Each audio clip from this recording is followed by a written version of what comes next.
Good evening. My name is Brian Limanen. This is my persuasive speech for Communications 110. Today is April 20th, 2011. I would like to introduce my audience. This is my daughter Brittany. This is my father David. We might get my dog Bailey in there. We have my son Bradley and my mother Jeanette. Hi. And behind the camera is my lovely wife Brooke, who's supporting my education. Okay, today is April 20th, 2011. I have with me, here in Minnesota, a pineapple, 2 varieties of apples, a clementine, a red pepper, and grapes. Right now, there are no fresh crops growing in Minnesota right now. Crops have not even been planted, and they're certainly not bearing any fruit yet. And most of these fruits, even during the summer, do not grow in this climate. But yet, myself, on a very modest income, can afford to buy these examples of fresh produce all year long. And we all spend the smallest percentage of our income on food that mankind has ever spent. Now this comes at a cost though. And I'm going to tell you about the costs to our health, environment, and our economy because of these advances. Before I do that, I need to give you a little bit of a brief history of agriculture as we know it. There's been 3 phases in agriculture.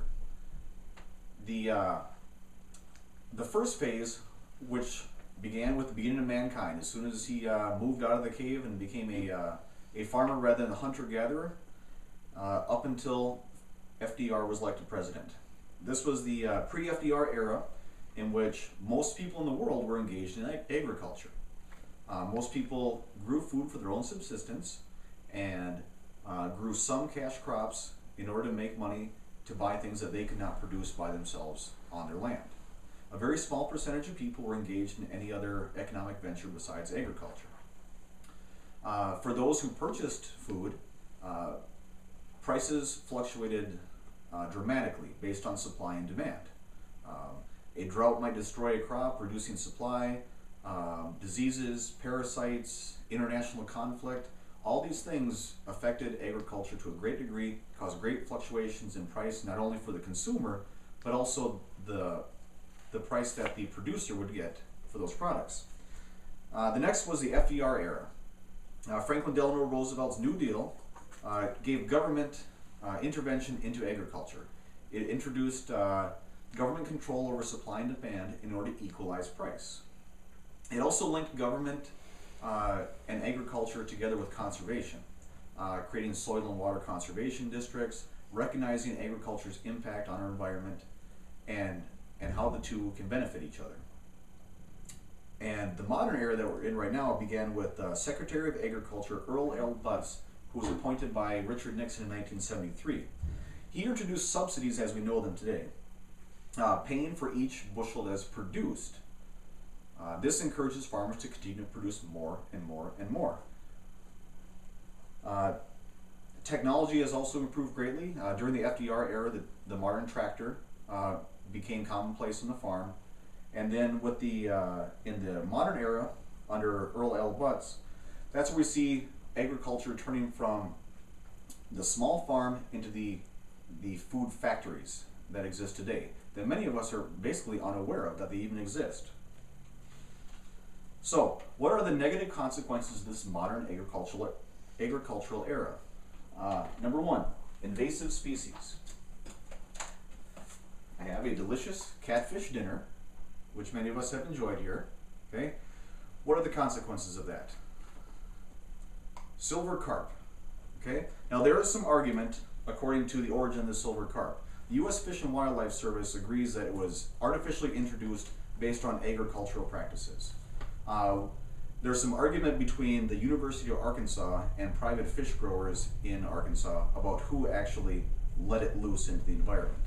But the consensus is that these were introduced into catfish farms, and then they somehow got into the native river supply, and this invasive species is spreading into our water supply through the Mississippi River and to all its tributaries.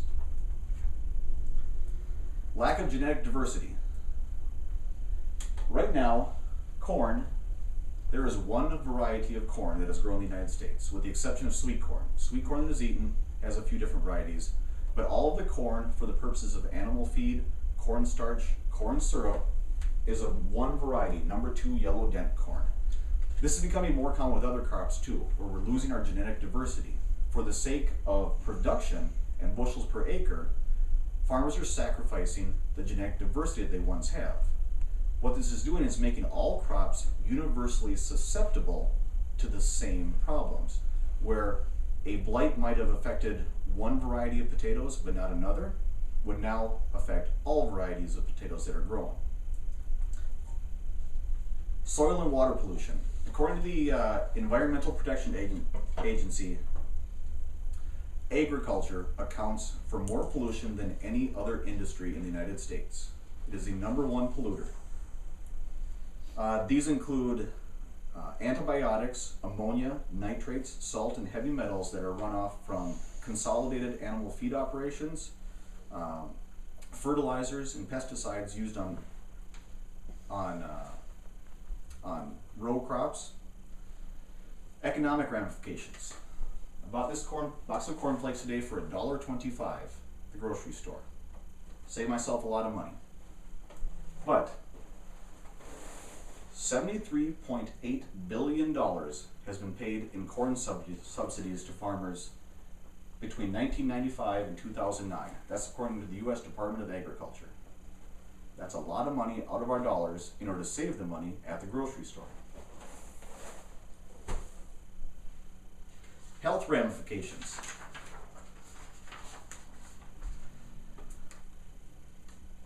Right now we're being bombarded with genetically modified foods, which can pass antibiotic resistance to other native plants, pests, and even the people and animals that consume them. The list of problems could go on and on. What I've done is given you a brief summary of some of the negative ramifications of our agricultural industry. So what can we do? What are the things we can do to start making a positive impact? Number 1, grow a garden. This supports ecologically sound practices by raising your own vegetables without fertilizers, without pesticides, and you'll find that you'll actually get better tasting, more nutritious food by doing so. This also supports genetic diversity by growing different varieties of plants. Hunt and fish. By native fish and native animals are the true organic source of food. There's no argument they've been grown without pesticides, without hormones, without genetic modification of any kind. If you don't choose to hunt or fish, I invite you to support people who do and ask them to share the bounty of their hunting and fishing with you. And I think you'll be pleasantly surprised with the quality of food you do get. This concludes my presentation. I would like to thank everyone for their time. Good evening.